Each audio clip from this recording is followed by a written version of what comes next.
Graça e paz. Vamos para a segunda carta aos Tessalonicenses, capítulo 1, e vamos ouvir a leitura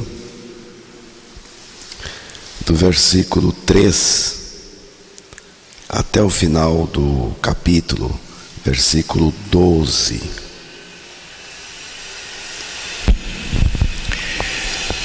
Irmãos, cumpre-nos dar sempre graças a Deus no tocante a vós outros, como é justo, pois a vossa fé cresce sobremaneira e o vosso mútuo amor de uns para com os outros vai aumentando, a tal ponto que nós mesmos nos gloriamos de vós nas igrejas de Deus, à vista da vossa constância e fé em todas as vossas perseguições e nas tribulações que suportais.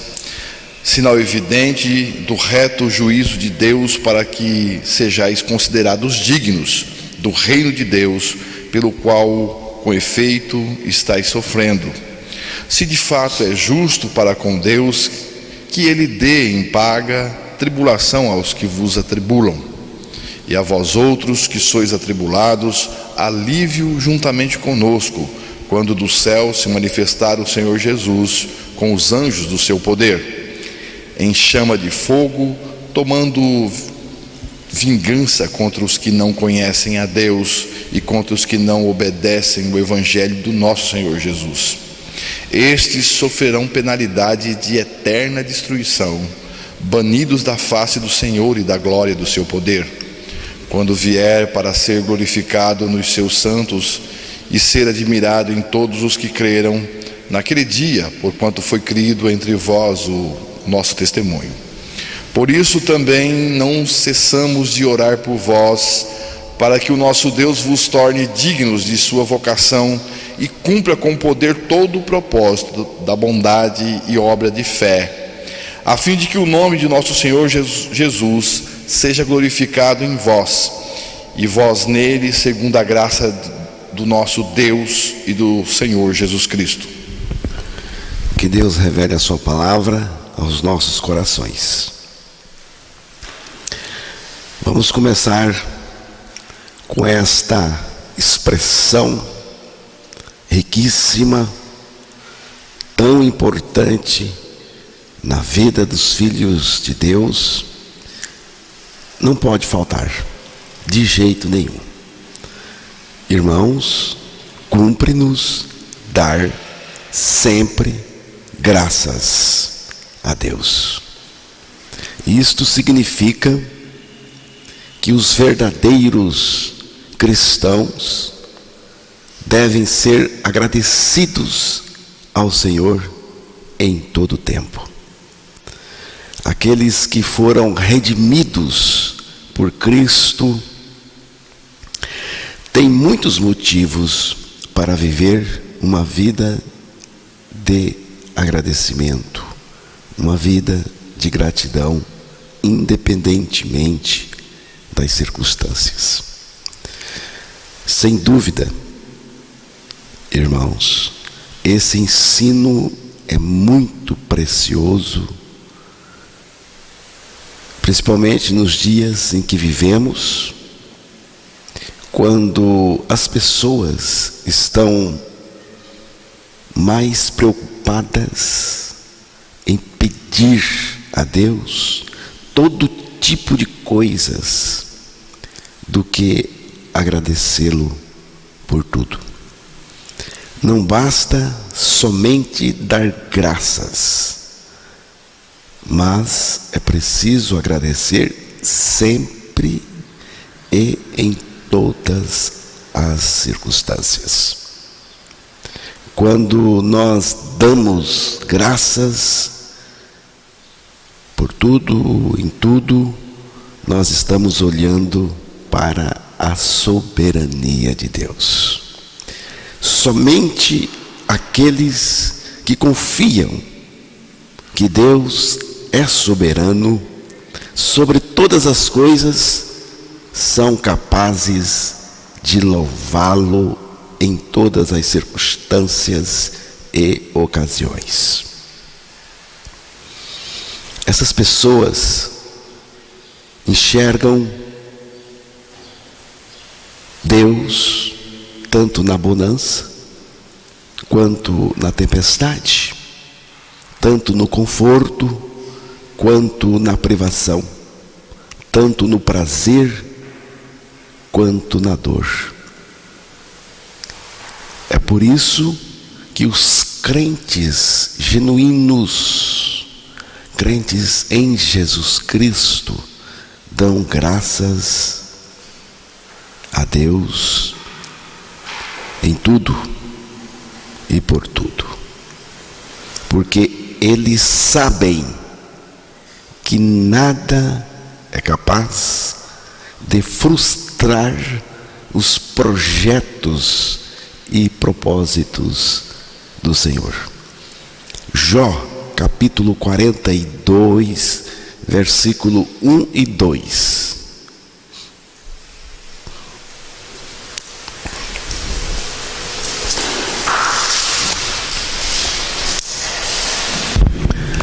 Então respondeu Jó ao Senhor: bem sei que tudo podes e nenhum dos teus planos pode ser frustrado. Portanto, não vamos ser pessoas zangadas por causa das coisas, das circunstâncias e dos acontecimentos que nos envolvem, achando que Deus não se importa com a gente, ou até mesmo que não há Deus. Aqueles que reconhecem a soberania de Deus também confiam nele, sabendo que há um motivo para todas as coisas, há um propósito do Senhor. Por isso, ele deve ser louvado e reconhecido sempre. Deus se importa com a gente e se importa muito, e deu prova disso. Romanos capítulo 5, versículo 8.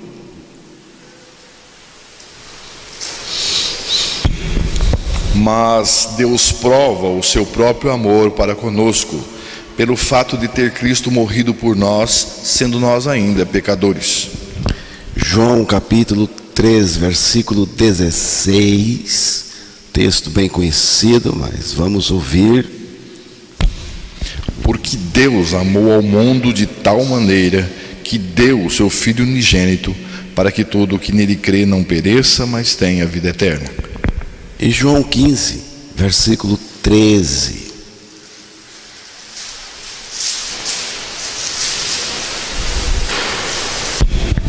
Ninguém tem maior amor do que este, de dar a alguém a própria vida em favor dos seus amigos. Ele nos amou, ele fez isto por nós, quando nós ainda éramos pecadores. Quando nós ainda estávamos dando de pés nele, dando de ombros para ele. Mesmo assim, ele nos amou. O sacrifício de Jesus é a maior prova de que Deus se importa com a gente. Pois, apesar dos nossos pecados, Deus nos amou, como o texto disse, de tal maneira que entregou, que deu o seu Filho Jesus Cristo por nós. Deus nos amou e deu o seu próprio Filho. Esse lance, irmãos, não é coberto por ninguém. Esta oferta é insuperável. O próprio Jesus confessa o seu amor por nós, dizendo: ninguém tem maior amor do que este, de dar a alguém a própria vida em favor dos seus amigos. O Pai nos deu o seu Filho para morrer por nós numa cruz. E o Filho também se entregou por nós numa cruz. Mas, nesta cruz em que o Filho se entregou por nós, Ele, o Filho, nos atraiu a si, diz a palavra. Nos identificou com Ele em sua morte por sua atração. Nós fomos identificados no Filho, fomos crucificados com Ele, com Cristo, morremos e participamos também da sua ressurreição. E agora, Ele está em nós, Ele vive em nós. Já estou crucificado com Cristo e vivo não mais eu, mas Cristo vive em mim. Basta crer nesta palavra de Deus, que afirma a nossa morte, a nossa ressurreição com Cristo nele, e nós vamos ter o Filho de Deus em nós revelado e vivendo a sua vida justa e santa. Então, irmãos, ouçam o que Jesus diz para nós em João 16, versículo 33. Estas coisas vos tenho dito para que tenhais paz em mim. No mundo passais por aflições, mas tende bom ânimo, eu venci o mundo. Tenho-vos dito estas coisas, para que em mim tenhais paz. Aqui na terra, vocês vão ter muitos sofrimentos, mas em mim vocês vão ter paz. Tenham coragem, tenham bom ânimo, porque eu venci o mundo. Jesus nos diz: em mim vocês vão ter paz. Preste atenção, que é paz em mim, paz em mim. Não é paz comigo, é paz em mim. Como ter paz em mim? Nele. Para ter essa paz em Cristo, nele, nós tivemos que ser colocado nele para morrer com ele na cruz, e ele colocado em nós pela nossa ressurreição juntamente com ele. Nós fomos levados para dentro dele para quê? Para morrermos com ele nele. Para depois sermos ressuscitados juntamente com ele, e aí ele vem viver em nós a sua vida. Ele é a nossa vida e ele é a nossa paz em meio a qualquer coisa. Então, eu digo o seguinte: quando você descobrir pela revelação da palavra de Deus quem é o Filho de Deus, o que ele fez por você e o que ele é em você, então você terá todo motivo do mundo para agradecê-lo e dar graças sempre, sempre, sempre a ele. Portanto, repouse na providência de Deus. e em tudo dai graças. Eu gosto do Salmo 136, versículo 1. Diante de qualquer coisa que esteja acontecendo, diante de qualquer ameaça, de qualquer tumulto, de qualquer coisa desagradável, seja lá o que for, tenho sempre em vista este salmo. Rendei graças ao Senhor porque Ele é bom, porque a sua misericórdia dura para sempre. E Paulo expressa a sua gratidão a Deus pela fé e pelo amor dos irmãos tessalonicenses. Ele diz: irmãos, cumpre-nos dar sempre graças a Deus, no tocante a vós outros, como é justo, pois a vossa fé cresce sobremaneira, e o vosso mútuo amor de uns para com os outros vai aumentando, a tal ponto que nós usamos isso para mostrar em todas as igrejas o testemunho de vocês, o que Deus fez por vocês.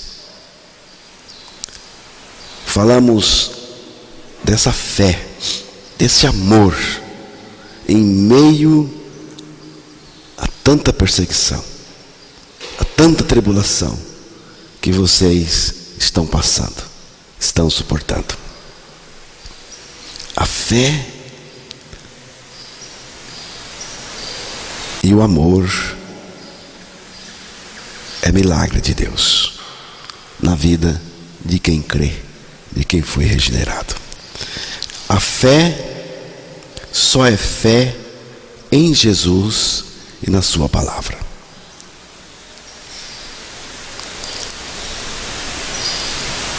A fé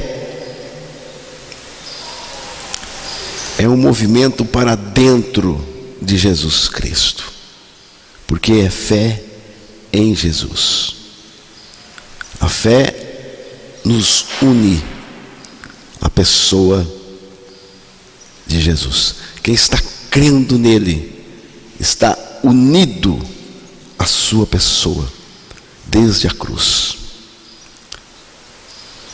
Então, fé em Jesus significa nele, ser satisfeito nele.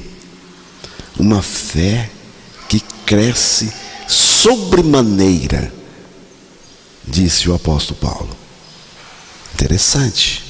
O sofrimento, a perseguição, a tribulação, em vez de destruir a fé dos irmãos de Tessalônica, a fortaleceram. Esses irmãos foram fortalecidos na fé. A fé que não é testada não é fé autêntica. A fé em Jesus Cristo é uma fé que enfrenta provas, enfrenta um teste muito grande. Quanto mais a fé é submetida a provas, mais fortalecida a pessoa fica na fé. Paulo também destacou o amor desses irmãos. Ele diz: e o vosso amor de uns para com os outros vai crescendo, vai aumentando. O sofrimento não tornou aqueles irmãos indiferentes, porque essa é a tendência das pessoas que não conhecem Jesus numa experiência íntima e real. Quando chega o sofrimento, fica indiferente. Então, o sofrimento não tornou aqueles irmãos indiferentes, desmotivados, sem interesse, sem entusiasmo, sem disposição, sem calor, sem vivacidade.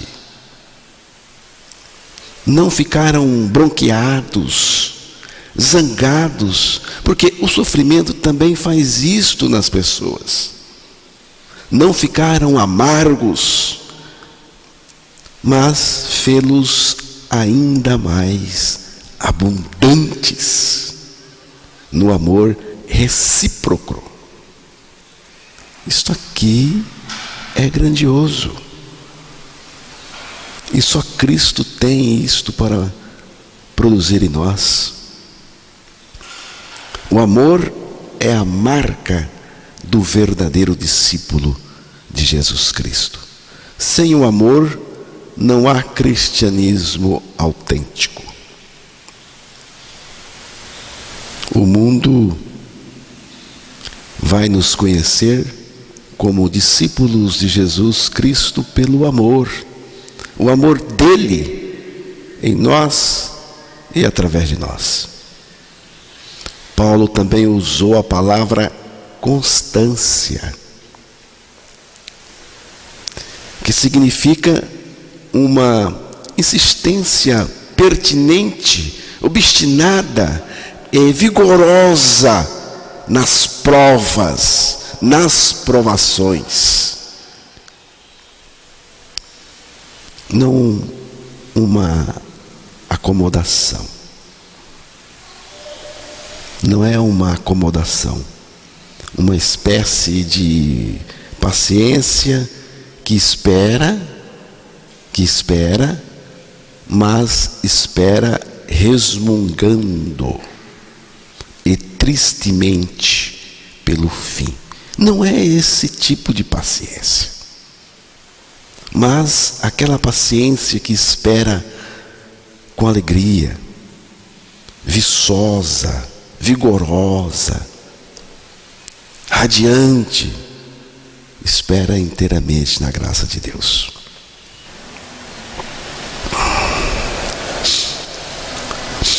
Esses irmãos creram, nasceram de novo e estavam passando por um sofrimento muito grande. Mas não ficaram paralisados. Cresceram espiritualmente. Cresceram na fé. Cresceram no amor. Cresceram no conhecimento do nosso Senhor Jesus Cristo. O versículo 4 e 5 diz o seguinte: em todas as vossas perseguições e nas tribulações que suportais, sinal evidente do reto juízo de Deus, para que sejais considerados dignos do reino de Deus, pelo qual, com efeito, estáis sofrendo. Essa postura de fé, amor e constância em meio ao sofrimento, perseguição, tribulação, era um sinal, diz o apóstolo Paulo, de que Deus estava tratando de modo reto com eles, abastecendo, provendo, amparando, fortalecendo, dando coragem com a sua graça maravilhosa. A suficiência de Cristo estava sendo injetada neles.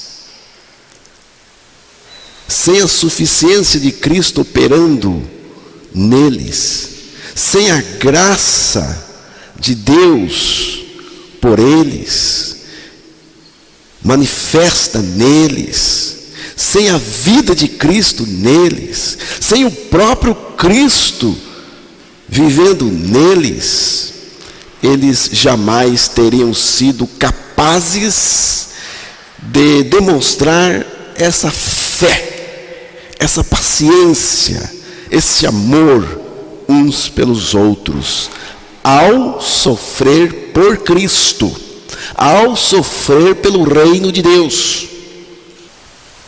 Aqui diz: para que sejais considerados dignos do reino de Deus, pelo qual com efeito estáis sofrendo. Essa postura de fé, amor e constância, em meio àquele sofrimento todo, indica que eles eram dignos do reino de Deus. Agora, o que significa ser dignos do reino de Deus? Ser considerado digno do reino de Deus não significa ser merecedor. Não é isso.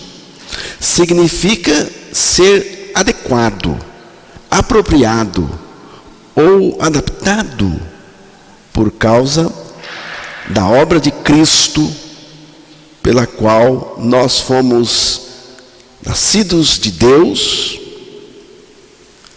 pela nossa morte e ressurreição em Cristo.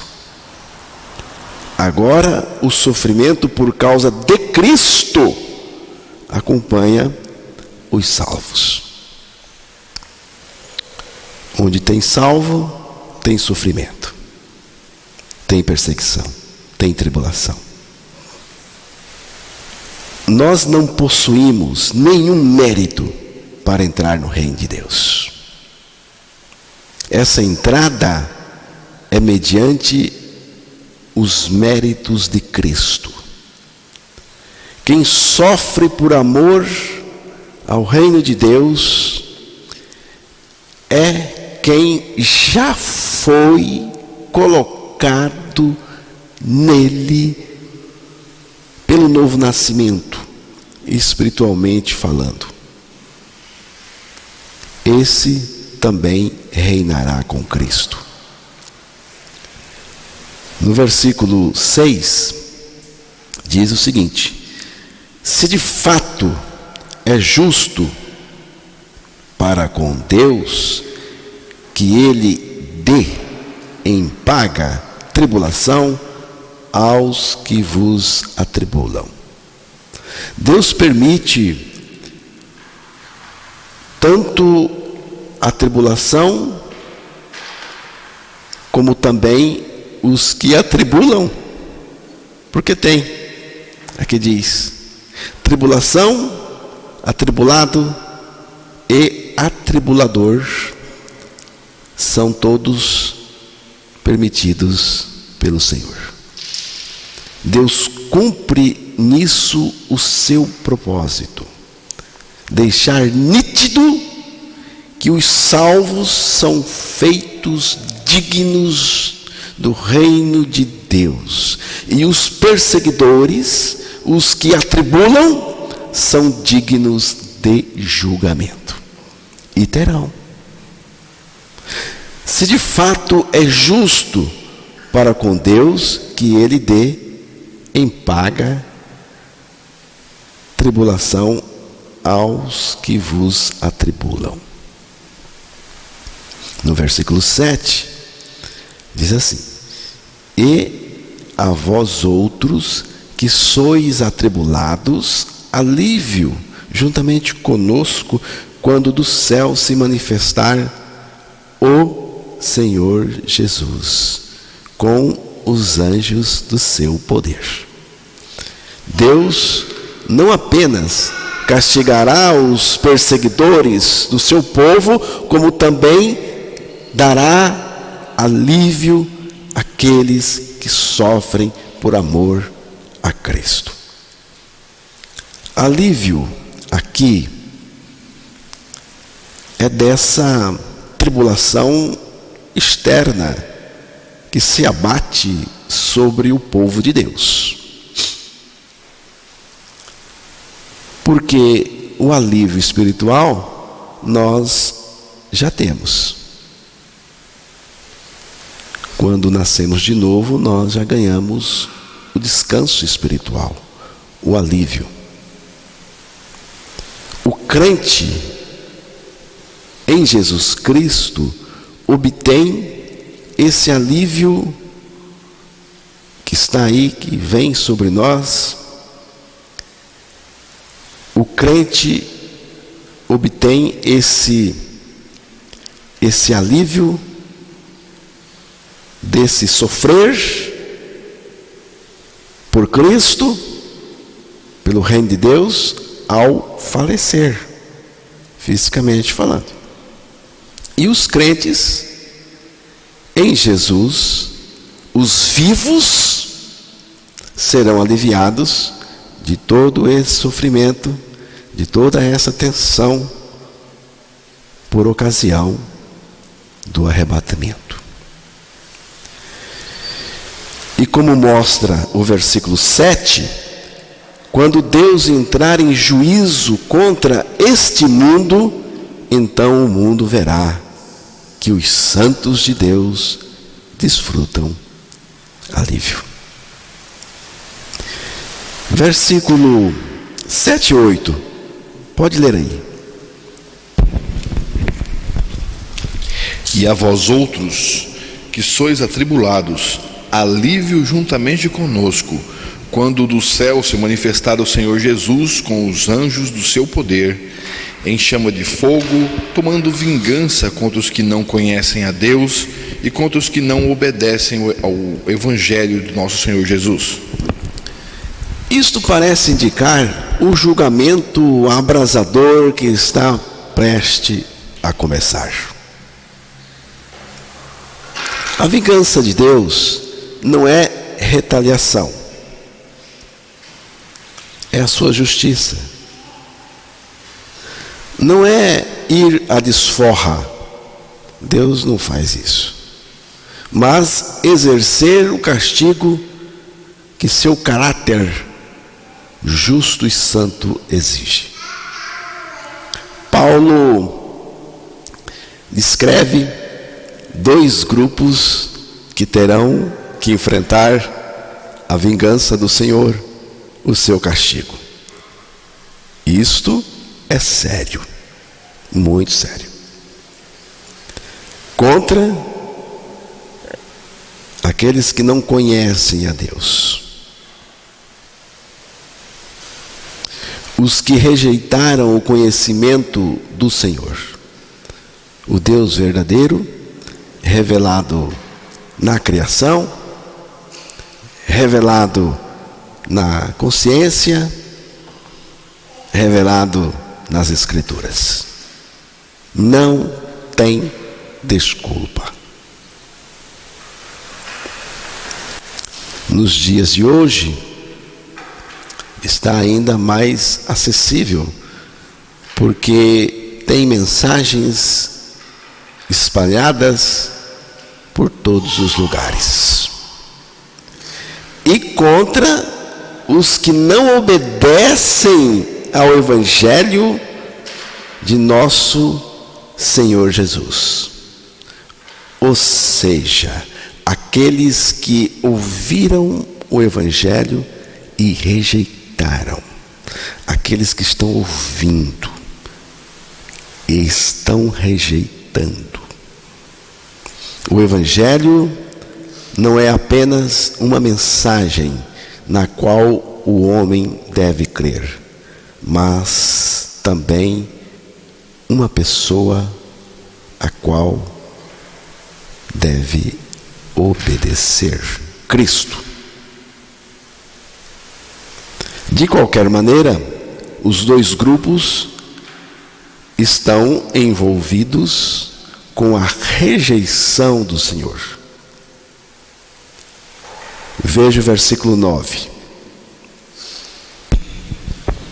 Estes sofrerão penalidade de eterna destruição, banidos da face do Senhor e da glória do seu poder. Estes quem? Os que não conhecem a Deus e os que desobedecem o Evangelho. Vão sofrer uma penalidade de eterna destruição, banidos da face do Senhor. Deus providenciou um meio para a salvação do pecador. Um Deus que não castiga pelo pecado não é o Deus verdadeiro. O pecado é coisa séria. Se você não encara o pecado como sério, você está brincando, você é um escarnecedor, você é um zombador de Deus. A cruz é o castigo pelo pecado e também para o pecador, porque ali o pecado foi desfeito, destruído, e o pecador foi crucificado. Mas quem não crê terá que sofrer depois as consequências da sua rejeição. E a natureza do castigo aqui está nitidamente definida. Eterna destruição. Banidos da face do Senhor. Não existe nada que supere isso aqui. Inferno só é inferno por causa disso aqui. Porque a pessoa estará lá em destruição eterna e banida da face do Senhor. Essa é a penalidade para quem desprezou a cruz do Calvário, onde foi pago o preço da redenção, onde foi paga a penalidade do pecado do homem. Agora, irmãos, destruição aqui não é deixar de existir. Quando Jesus falou que os odres rompidos se estragarão, em Lucas capítulo 5, versículo 37, temos lá a mesma raiz usada aqui no texto de Tessalonicenses, que estamos tratando. Os odres não deixaram de existir, mas perderam toda a sua utilidade. Vamos ver aí o versículo 10.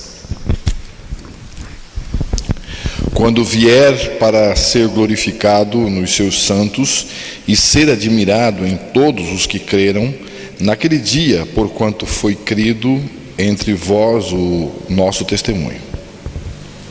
Ou seja, honrado nos seus santos, por aquilo que ele fez em seus santos e através deles.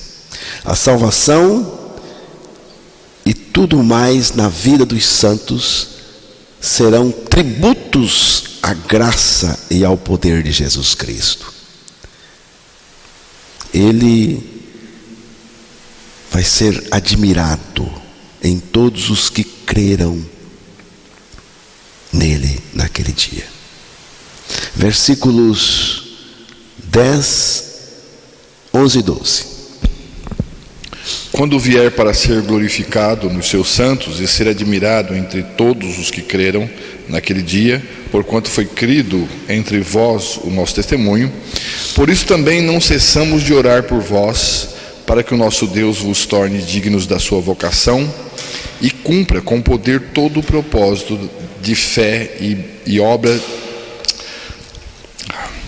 Por isso também não cessamos de orar por vós, para que o nosso Deus vos torne dignos da sua vocação e cumpra com poder todo o propósito de bondade e obra de fé, a fim de que o nome de nosso Senhor Jesus Cristo seja glorificado em vós, e vós nele, segundo a graça do nosso Deus e Senhor Jesus Cristo.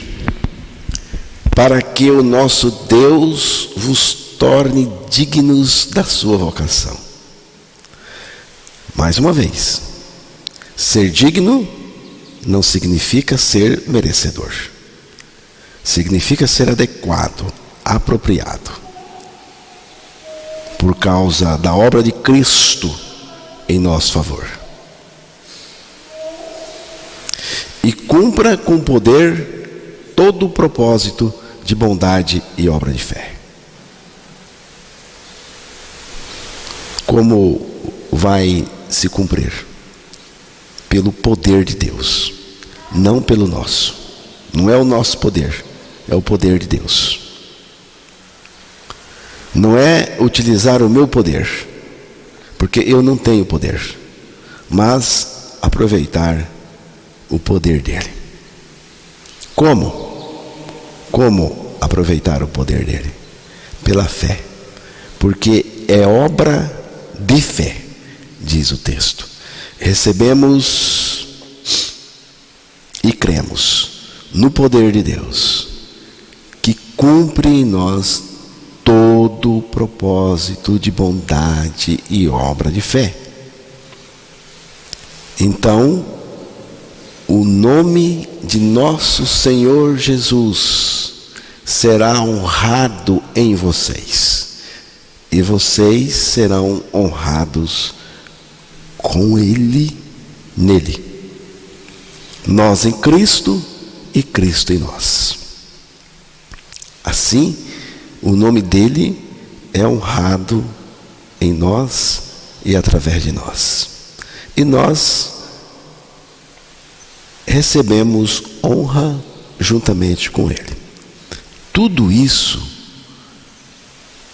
só é possível pela graça de Deus em nosso favor.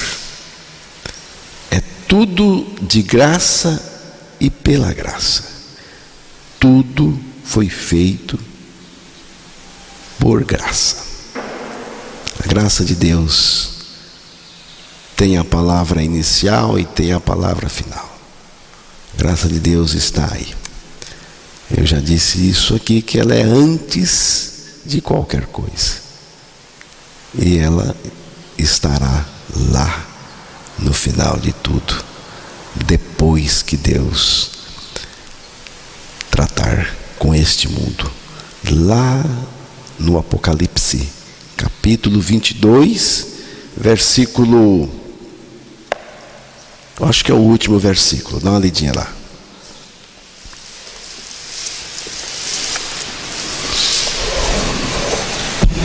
A graça do Senhor Jesus seja com todos. Amém.